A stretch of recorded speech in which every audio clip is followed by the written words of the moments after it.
Assalamualaikum warahmatullahi wabarakatuh. Sahabat semua, alhamdulillah kembali kita bertemu yang insya Allah dalam keadaan sehat walafiat. Saat ini saya akan menampilkan video buka bersama di hari terakhir bulan puasa Ramadan tahun ini.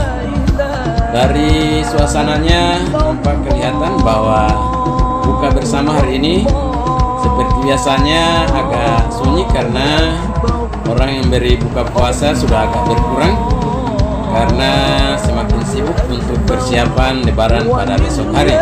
Seperti apa buka bersama di hari terakhir pada bulan Ramadan tahun ini? Mari kita saksikan sama-sama.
Sahabat semua, demikian kebersamaan kita dalam video kali ini.